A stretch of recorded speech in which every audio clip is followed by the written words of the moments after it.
8:30, Ukrainian Special Forces soldiers claim Russian troops are shelling the ruins of Bakhmut with white phosphorus bombs. The chemical munitions are outlawed by the United Nations and considered a war crime if used on inhabited areas. Russia was also accused of using white phosphorus in other battles last year. As the war in Ukraine stretches into its second year, a new documentary gives viewers a first-hand look at some of the destruction and tells the stories of some of the Ukrainian soldiers and civilians. Russians are still making the same mistake as the Germans in World War II. They're bombing the civilian cities, civilian infrastructure, civilian houses, killing innocent people. This thing just drives us Ukrainians more mad. So today, we're going to go to Bakhmut. There's a drone. Quick, go, man, go. That's spotting us right now. Bernard-Henri Lévy is a French philosopher and filmmaker who spent months embedded with the Ukrainian Special Forces.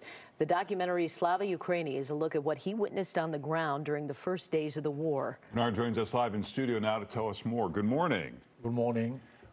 How does your training as a philosopher used in the approach to making a documentary about this? I'm trained also as a war reporter. Yeah. I did that since always. Philosophy on one leg and war report on the other leg. Do the two come together as you're trying to answer the big questions, though, about this? I think the two are useful, and the two are necessary to try to think, to reflect, but also to see with your own eyes. And in this war in Ukraine, not the first days, all along the war, since the beginning till today, I wanted to be eyewitness, to show what I saw, to report what I was witness of, and to bring that to American audience. What did you see that people are not seeing in America and elsewhere? The first thing which I saw is the huge extent of war crime. You are just reporting this morning about phosphorus bombs. Yeah. I saw that all over the country, not the first time. I saw that in Kherson, I saw the traces of that in Liman, in Donbass, in Bakhmut, where I was a few months ago at the beginning of the battle. So I saw war crimes and mass crime on a huge extent, unprecedented since World War II. And number two, what I saw is the incredible bravery, courage of the soldiers. You see them now. Yeah. General Syrski, General-in-Chief of the Ukrainian forces, and of the average people, the moms, the children, the people who spent month and month in basements. You can become mad, but they came out even more brave.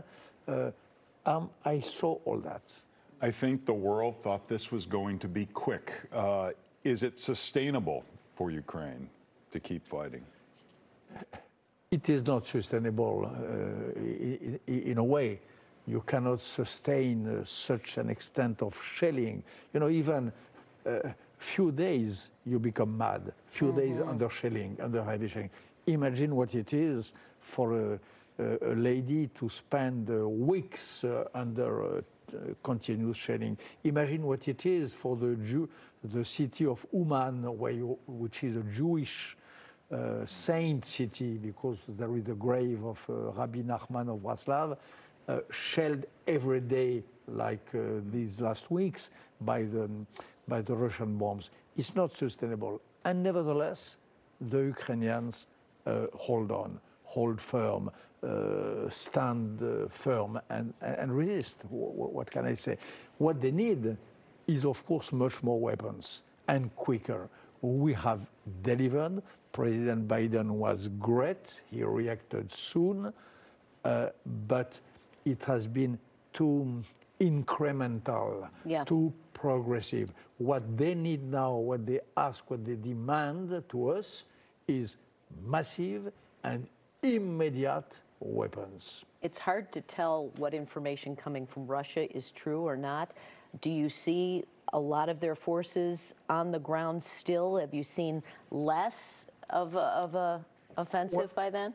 I did not see that. What I saw and what I show, what I report in my film, is that each time the Ukrainians decided to launch an offensive, to attack, each time they decided to take the risk of losing people and so on, they won.